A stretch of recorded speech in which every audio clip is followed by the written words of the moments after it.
Hello everyone, welcome to my channel. दोस्तों, मैं संजय भारती। आज हम छात्रों के डिमांड पे हम ये वीडियो बना रहे हैं। बहुत सारे दोस्तों ने कमेंट किया था कि सर पूर्ण रूपेण एनालिसिस झारखंड सहायक आचार्य परीक्षा का कीजिए। तो हम लोग सभी जान रहे हैं कि झारखंड सहायक आचार्य प्राथमिक शिक्षकों का एग्जाम जो है अब खत्म हो चुका है। 22 जून तक लास्ट एग्जाम था। उसके बाद जो एग्जाम पूर्ण रूपेण इसका कंप्लीट हो चुका है। तो हम इसमें 4-5 बिंदु पे डिस्कस करेंगे। वीडियो को स्किप नहीं करें, नहीं तो बहुत इंपॉर्टेंट चीज़ आप लोग को छूट जाएगा। तो हम एक एक करके एनालिसिस करेंगे जो आप लोग सभी तरह से समझ सकते हैं। पहला रहेगा कि नॉर्मलाइजेशन के बाद, ठीक है ना, नंबर किसके बढ़ेंगे किसके घटेंगे। दूसरा पॉइंट रहेगा कैटेगरी वाइज कट ऑफ क्या रहने की संभावना है, कैटेगरी वाइज कट ऑफ कब रहेगा। तीसरा है कि इसका नियुक्ति पत्र मतलब कब तक दिया जाएगा, ठीक है ना। और चौथा हम डिस्कस करेंगे कि आखिर इतनी जल्दी सरकार क्यों कर रही है, क्योंकि ये वैकेंसी आप लोग देखे होंगे। अभी जो मुख्यमंत्री ने शिक्षा विभाग के साथ समीक्षा बैठक किया, उसमें भी डिस्कस किया कि 15 अगस्त तक जो है नियुक्ति पत्र देना है। तो एक एक करके हम सबका डिस्कस कर रहे हैं। सबसे पहले हम डिस्कस करेंगे नॉर्मलाइजेशन। हम लोग सभी जान रहे हैं कि एक से अलग शिफ्टों में एग्जाम हुआ है, तो नॉर्मलाइजेशन क्या है, 100% होगा। बहुत सारे दोस्त बोल रहे हैं कि सर मेरा 160 नंबर आ रहा है। पर्सनली फोन करके कितने छात्रों ने मुझे बताया कि मेरे 160 नंबर आ रहा है, मेरा 55 नंबर आ रहा है, 165 नंबर आ रहा है, 170 नंबर आ रहा है, क्या मेरा होगा रिजल्ट। तो हम नॉर्मलाइजेशन का बात करते हैं कि नॉर्मलाइजेशन किस टाइप से होता है। तो दोस्तों हम बता रहे हैं नॉर्मलाइजेशन को समझने का आप लोग कोशिश कीजिए कि टफ एग्जाम, ठीक है ना, और इजी, ठीक है। अगर किसी शिफ्ट में क्वेश्चन टफ आया है और मैक्सिमम छात्रों ने अगर उसमें जो होता है अच्छे नहीं कर पाए हो, अच्छे मार्क्स नहीं ला पाए हो, मैक्सिमम की बात करें, लोएस्ट की नहीं, मैक्सिमम छात्रों ने अगर अच्छे मार्क्स नहीं लाए हैं, तो क्या होता है उसमें, क्या होता है वो टफ एग्जाम में, जिसके मान लीजिए 160 नंबर मेरे आ रहे हैं, ठीक है ना, टोटल दोनों पेपर 2 और पेपर 3 मिला के, तो वहां पे नॉर्मलाइजेशन होकर 170 हो जाएगा, 175 हो जाएगा, 180 भी हो जाएगा। दोस्तों हम बात कर रहे हैं जेएसएससी जेई का। जेएसएससी जेई में बहुत सारे छात्र को 20 नंबर, 15 नंबर, 10 नंबर तक घटे हैं। मेरे दोस्त था एसएससी जेई में, उसके 450 नंबर आ रहे थे, ठीक है ना, लेकिन नॉर्मलाइजेशन के बाद उसके नंबर डिक्रीज हो गए। क्यों हुए? क्योंकि उसका जो एग्जाम था वो इजी था, ठीक है ना, चाहे उसके हाईएस्ट संख्या में छात्र ने उसमें मैक्सिमम नंबर किए थे, उसी कारण जो उसका मार्क्स नीचे हो गया था। तो आप यही समझिए कि नॉर्मलाइजेशन के बाद जिसका एग्जाम इजी था उसका नंबर घटेगा, और जिसका एग्जाम टफ था उसका नंबर बढ़ेगा।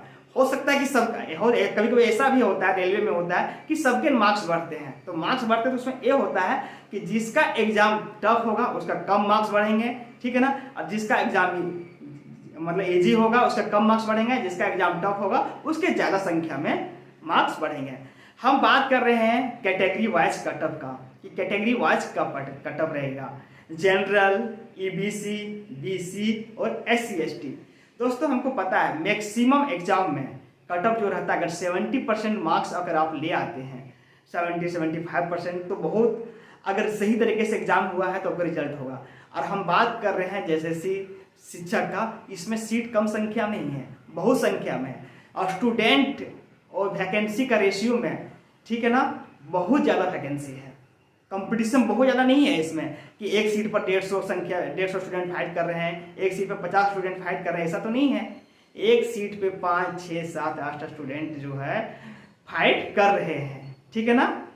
तो इसमें से भी बहुत छात्र जब फिल्टर होगा, जैसे जब फिल्टर करेंगे डॉक्यूमेंट वेरिफिकेशन में, तो बहुत सारे छात्र आउट होंगे, खास वैसे छात्र जिन्होंने एनआईओ से सबमिट किए हैं। तो आपको पता है कि बिहार में एग्जाम लेके रिजल्ट देके और एनआईओ का रिजल्ट नहीं दिया गया। सुप्रीम कोर्ट का जजमेंट था कि वो 18 महीने कोर्स था, और एक कोर्स वैसे छात्रों के लिए था जो कहीं न कहीं शिक्षक के रूप में पढ़ा रहे हैं, तो उसको लिया गया था कि आप ट्रेंड हो जाइए और स्कूल में, प्राइवेट स्कूल में पढ़ाइए।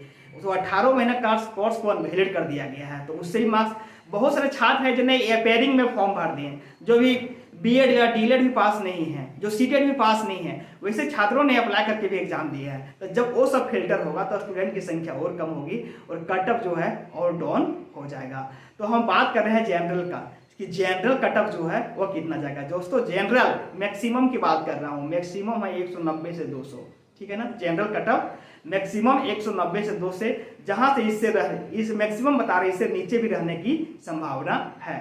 और बात कर रहे हैं हम ओबीसी। ठीक है ना। तो ओबीसी के जो है 180 से 190 के बीच, ठीक है ना। ओबीसी ने ईबीसी ईबीसी का 180 से 190 के बीच, और बीसी 1 BC 2 का जो मार्क्स है 170 से 180, हो सकता है 160 भी रहे, ठीक है ना। ये मैक्सिमम कटअप की हम बात कर रहे हैं। बहुत से छात्र बोल रहे थे आपने बहुत कम कटअप बताए हैं, ऐसी कोई बात नहीं है। इससे कटअप जो जहां तक है नीचे जा रहा है। और SC ST का बात करें हम तो 160 से 170 ये मैक्सिमम कटअप है दोस्तों। जिसका 155 है, 150 है, वो होपलेस नहीं हुए, उसको भी 100% होने की संभावना है, और उसके भी रिजल्ट जो है 100% होंगे। नॉर्मलाइजेशन के बाद जो है ये सब छात्रों का जो है हम किस प्रकार से नंबर बढ़ेगा इसके बारे में डिस्कस किए हैं। और इसकी नियुक्ति पत्र जो है वह 15 अगस्त तक झारखंड सरकार देने की संभावना है, खास के इंटरमीडिएट ट्रेंड टीचर के लिए, ठीक है ना।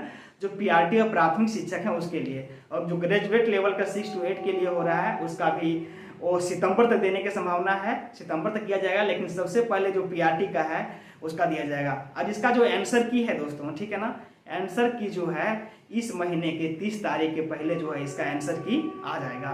दोस्तों अगर वीडियो आप लोग को अच्छा लगा होगा तो वीडियो को शेयर करें, लाइक करें, सब्सक्राइब करें, और हम मिलते हैं